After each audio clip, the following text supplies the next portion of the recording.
to do when you go to Jamaica is visit tourist resorts. You'll probably wind up thinking it's a big tropical paradise. We found the reality to be quite different to that. Especially when you're walking around Kingston and you see the state of the streets and the houses, you realise that life for average Jamaicans is pretty tough. Port Royale is just across the harbour from Kingston. It used to be the base of the pirates and buccaneers who terrorised the Spanish Main back in the early days of European settlement in the West Indies. Now Port Royale is a little fishing village. People get by on what they can catch for the day, their love of cricket, and of course reggae music.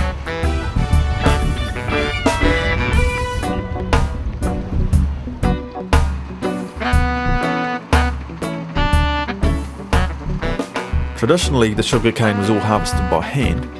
This technique is still used 500 years later, especially on the areas of the plantations which the machines can't get to. From there, the harvested sugarcane was taken to a mill, usually operated by donkey power, as seen here in the demonstration at Appleton Estate. You can see the juice come out this side. The fibre that comes out on the other end, we call it bagasse. We use no furnace to generate steam for the factory and the distillery. It's also used to make compressed board or particle board.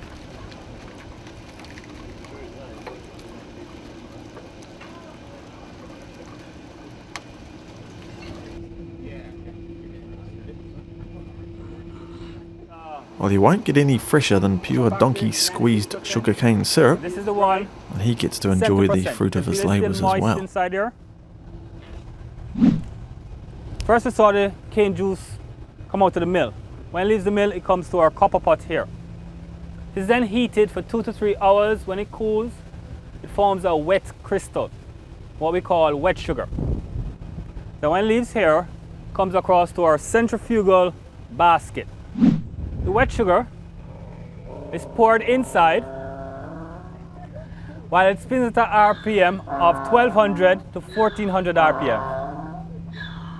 The crystals is left inside and the liquid is drained off. The crystal is our brown sugar and the liquid is molasses. And molasses is the primary ingredient in making rum. This is high in iron, so if you're lacking iron or anemic, this is good for you. This also has magnesium, it has the B complex minerals in there. It's recommended to only have 1 teaspoon a day. More than 1 teaspoon will put it to sleep, but not permanently.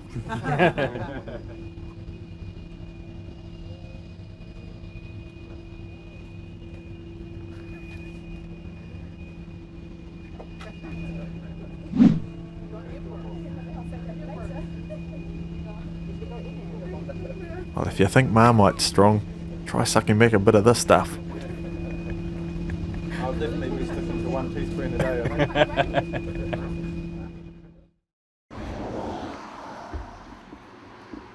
What we're looking at here is the green sugarcane before it's had time to dry out, and before the cane has reached the desired sugar levels for alcohol production.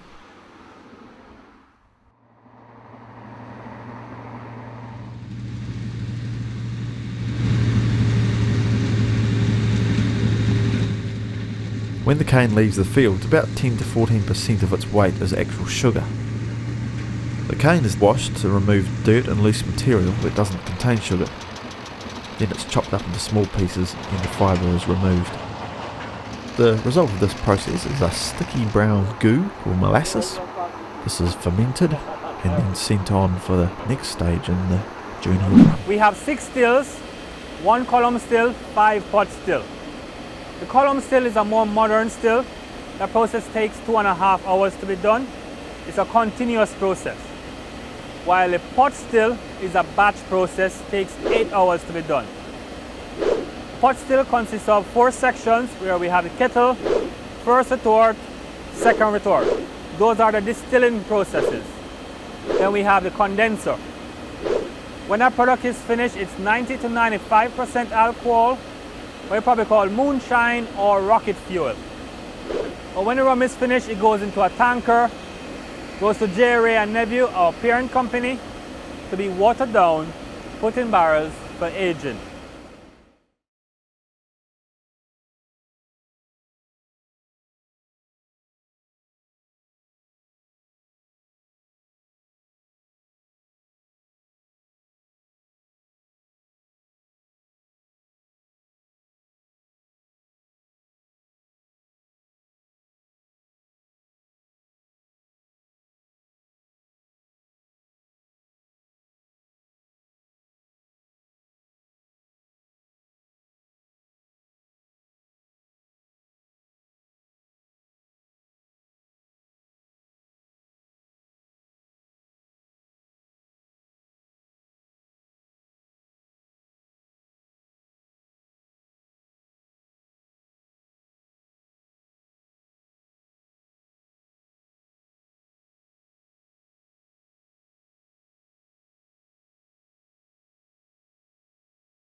All right, here we are at the aging warehouse for Appleton Rum, and we are with Joy, who's very kindly offered to let us in on some of the really deep, dark secrets of blending rums, which is one of the biggest factors, and of course the final product and what people are going to think of it. So, Joy, fire away, and let's find out what we can. Hi, welcome to our warehouse. Now, today I'm going to show you the two main styles of rums that are produced, what happens during the aging process, and how we actually conceptualize a blend. So the first style of rum is our column still rum, which is a light-bodied rum, which is distilled at about 95% alcohol. It is very low in flavor, if just give you a chance to just nose it here. Has a very fruity, hair-dropped honeyed aroma. The other type of rum is the pot still rum, which is very distinctive of Appleton and Jamaica, because the pot stills that are used at Appleton are only found at Appleton and in Jamaica. This rum is very aromatic, has a lot of esters in it, it's very flavorful, and this is what really gives Appleton its distinctive character. So when you nose this, you'll see the difference between the pot still and the totally different pot still and column still. And that's just from the distilling process? Just from the distilling process. That's amazing. So we now bring up these two styles of rums via road tankers to a facility here. And we actually add specially processed water to reduce the rum to 80% alcohol by volume. And we then age in once-used oak barrels, such as these here in the warehouse. These barrels are about 40 gallon in size, and this is the ideal size for aging. Now, during the aging process, there are certain things that take place. One, the rum becomes less sharp. It becomes more flavorful. It now extracts the color from the tannins in the wood, and so you now start to get a nice golden color taking place. The longer the rum stays in the barrel, the more mellow it becomes, the smoother it becomes, the more flavorful because of this chemistry in the barrel. Now, let us look at an example of the column still rum that has been aged for 3 years in the barrel. Note the difference. We started out with a colorless spirit that was sharp. After 3 years, we now end up with a spirit that is golden color, and this has been diluted to 20%. So the color is much darker, as you see here in the bottle. Right. So just nose and compare. It's now becoming much more mellow, more smooth. You can actually feel that bite in your... Yes, and you're getting more complex flavor development just by aging in the barrel. Similarly, the pot still rum undergoes a similar type of transformation. And if you nose it here and compare, it too becomes less sharp, much more mellow, smoother, more complex in aroma, completely different character. Yeah, it is. Yeah. Aging for 3 years in the barrel. It's quite a deeper colour as well. Yes, it's a deeper color. So there's no shortcut to the aging process. You just have to put the rum in the barrel and leave nature to take its course. And this dramatic transformation takes place. As with most spirits, rum goes through a barrel aging process before being bottled. At Appleton we saw the complete process from cooperage, that's making and repairing the barrels, through to dumping, that's emptying the barrels, and finally bottling. It has to be so clear, you can't see anything in it, and in fact they use a machine to determine if, you can, if there's anything floating around in it. So things that you wouldn't even see, the machine is picking up.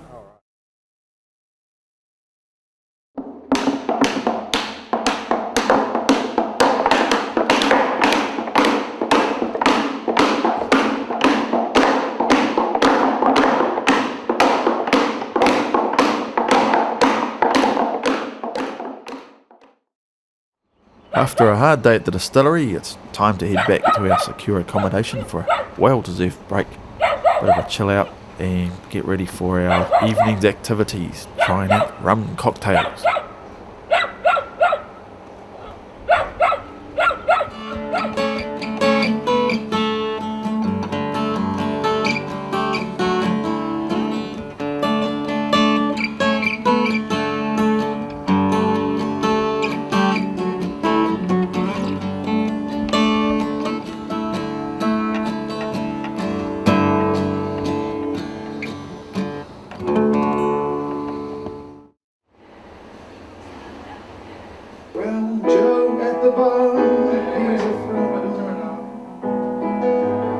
Make a pina colada.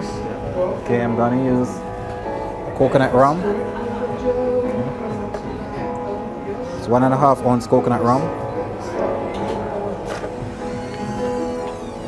Okay. 1 ounce VX rum.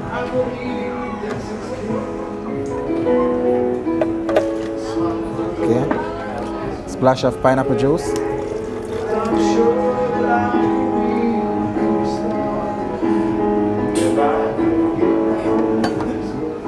Dash of clear syrup.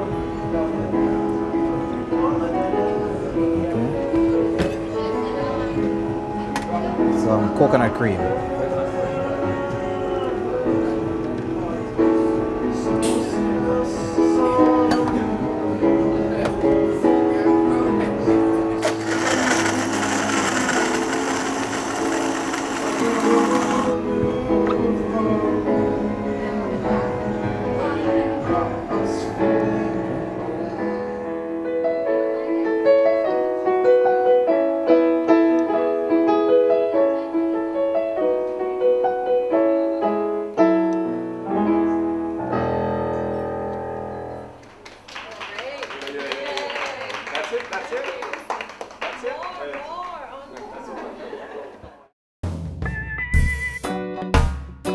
next move after Jamaica was to head down to Antigua, and to English Harbour in particular. This historic location used to be the base of the English Navy. Today it's still one of the most important harbours in the Caribbean for yachts. We were lucky enough to be there when they were hosting the Antigua Tall Ships Classics. This yacht race is an ideal way for sailors to get together and enjoy their love of the sea and their love of rum.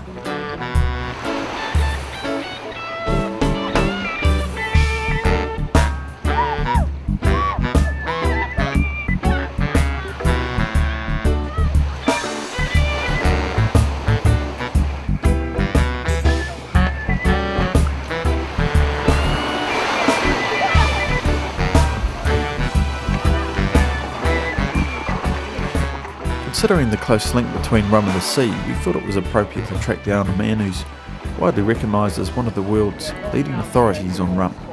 It just so happens that his office is a yacht located in the Caribbean. I'm sitting here on the boat of a man who's a bit of a legend, thanks to the magic of the internet. Ed Hamilton, otherwise known as the Minister of Rum.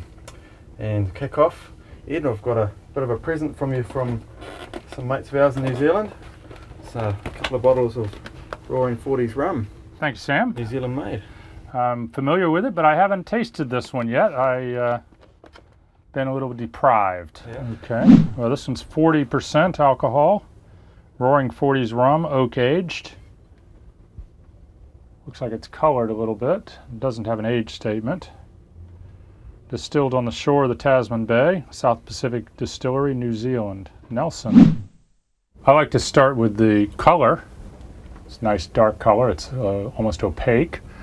It looks like it's been colored with some caramel, and smell a little bit of caramel when I first open it. And then see what's on the nose. There's a little bit of difference from the top of the glass to the bottom of the glass. Rum has several hundred different flavors and accents, different notes that you can pick up with all kinds of gas chromatographs and all that kind of thing in the lab. But you'll notice a difference when you smell from the top of the glass to the bottom of the glass. Right. And I look for that. It tells you a lot about the depth of the rum. If it's a very young rum and just with a lot of coloring, you don't get much change from the top to the bottom. But you smell a little bit there. Some florals, some light things, and some smells a little bit like dried fruit and dark fruit, like maybe plum, cherry. Yeah. Some smoky wood, a little tobacco.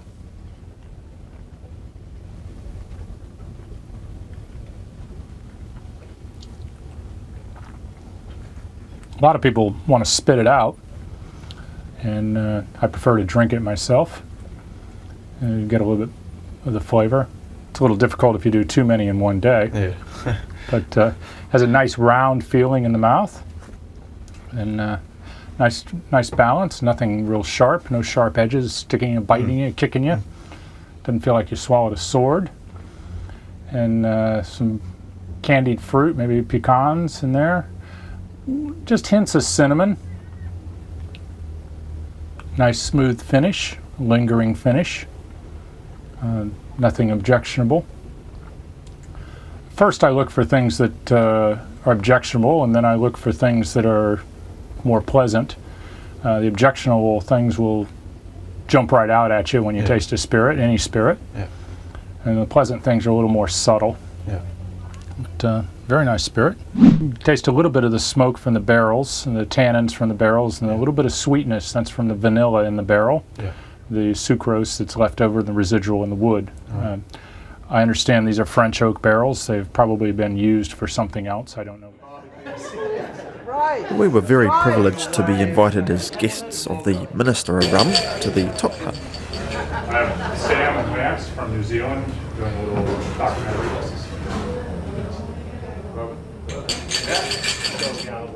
According to Club President Mike Rose, the main purpose of the club is to carry on the revered tradition of the British Royal Navy tot. Historically, the tot was a ration of rum introduced as a cure-all for ill health aboard Navy ships. Just as in the old days, Every night at sunset, you can find members of the top club in one of the local bars in Antigua, keeping the tradition alive. Introductions are made, somebody reads an event out of naval history, glasses are hoisted, the toast delivered, an enthusiastic "Long live the Queen" bellowed, and then everyone downs at least a half glass of straight rum, followed by a water chaser. Sweethearts and wives, may they never meet.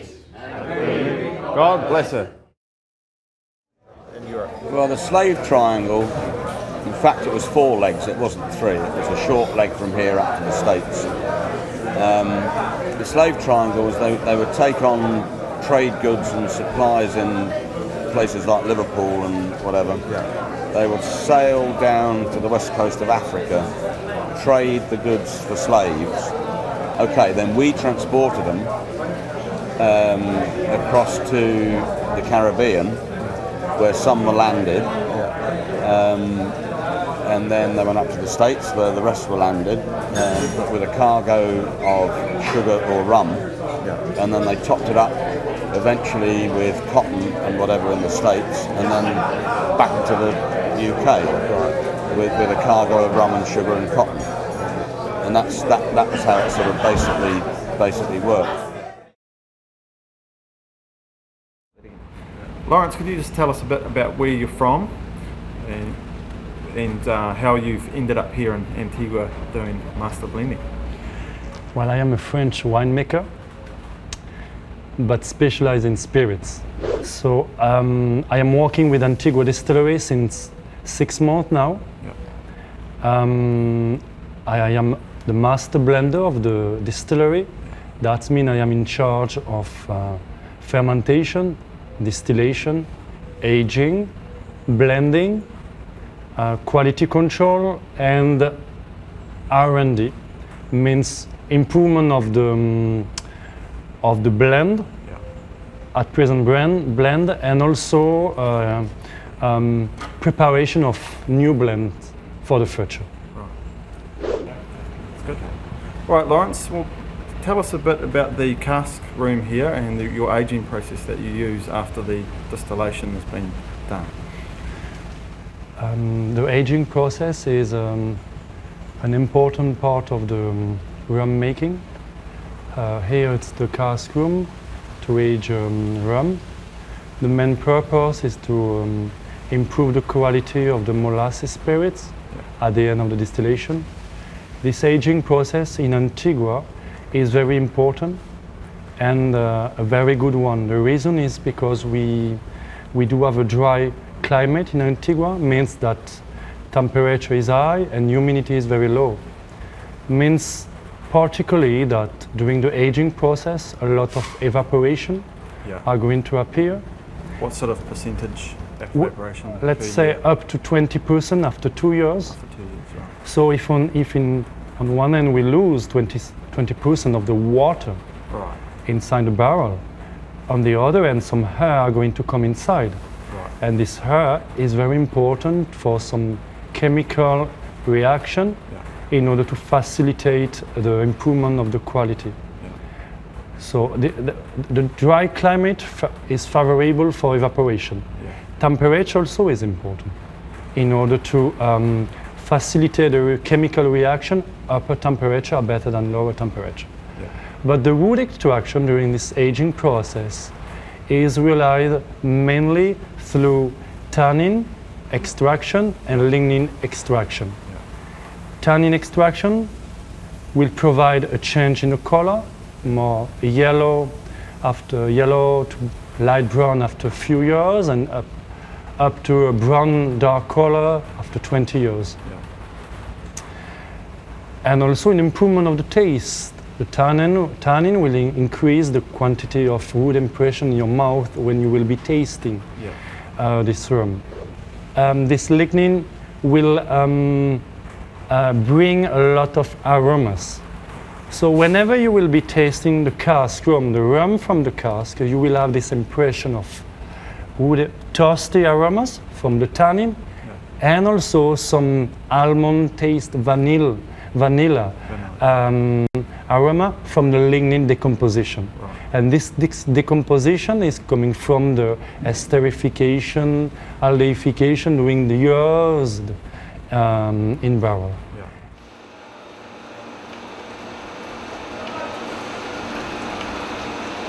From the barrel house, it was back to the lab to catch another aspect of the master distiller's job. Okay, so once you have obviously the rum out of the barrels that's been aged, and you go into the blending process. Mm-hmm. Can you tell us a bit, maybe show us if you can, how you go about doing that, how you decide what amounts or what components you're going to put into the final product? Yes. So the aging process provides you an aged rum at an average of 70%. Yeah.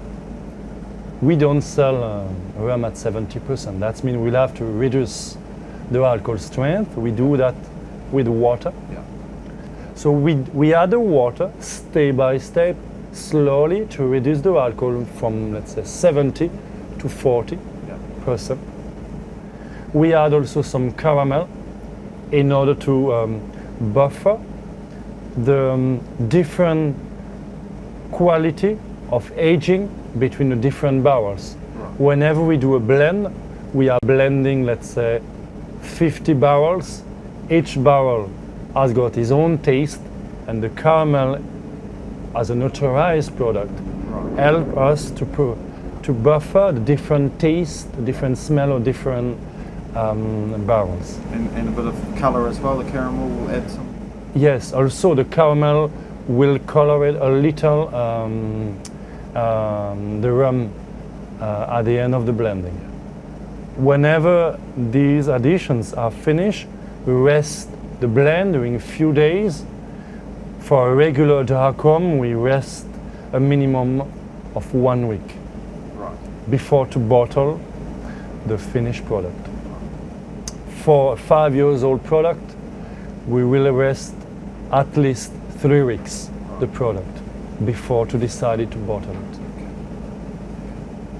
At the end of the blending, we will also do a quality control, a GC analysis, in order to ensure that the blend is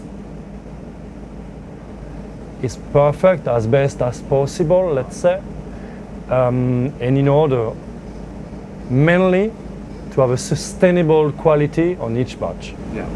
Okay. So that's a GC analysis. Yeah, GC gas chromatography. I do have there a result that you can see. You do have an amount of peaks describing the different components of the blend, and we control that these different components are. So that's the different forms of alcohol. Yes, different elements. Some of them are written, or they are not written. Methanol being the simplest. Yes, yes. Sam, you remember the glass of rum? We're talking about this 1 year old rum. We took a tiny amount inside this recipient, and we are going to inject inside the GC this amount of rum in order to have, after 15 minutes, the result on the computer, on the screen of the computer, and then we print it and we do have the result. So this is the GC that we are using to control the microscopic element found inside the rum. The methanol must be as low as possible because it's not required in a good rum, and other elements like the aromatical components are very required as much as possible because they are part of the aromatical touch of the rum. But mainly it is to control the sustainability of the quality for each batch. Right, so make it consistent. Our last stop in the journey of rum through the Caribbean was Barbados, and we were here to visit the world's oldest rum distillery. The Mount Gay brand dates back from 1663. We were taken on a very comprehensive tour of their facility. This gave us an opportunity to look in detail at the fermentation process in the manufacture of rum. So let's start with some water, and it's being mixed with this mixer here, this pump. And you're seeing, this, yes, So to start a culture, what we do is we set those two propagators there. Those are the propagators for your yeast? Yeah, yeast, yeah. So we put some yeast inside those two propagators. Yeah. And about 8 hours, we will bring it down to type 2, this one. Yeah. And then we will add some more mixed mash onto the yeast, Right. where it multiplies and develops. Yeah. As soon as the tank gets full, more or less 6 inches from the top, Yeah. we will then transfer a meter or so from here into one of those other vessels over there. Then we would add again some more of fresh mash into the same vessel again. Right. And fill it to the top again, as it is now. Another 8 hours from then, you will find that vigorous fermentation begins there. Yeah. Really used to be rolling, sometimes even roll over the vat. It looks like it's boiling. So after fermentation, after fermenting for about 30 hours, which is mean rolling over whatever, Yeah. we get to this sort of process here where it falls again. Yeah. So right now the alcohol is present in this mash. Yeah. After So this is it. this This is nearing the end of the process. end of the fermentation. Yeah. From here it's being pumped to tank 5 or tank 6 over here. So we call this mash the fall mash. That means ready for distillation. And from here it's going to the still. You can see here the various temperatures of the column. Yeah. Because since it's sealed, there's nothing you can know unless you use the temperatures.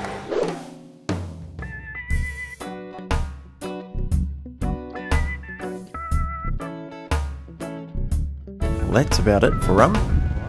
We'd love to stay longer, but sad to say our next destination calls us. We'll see you there.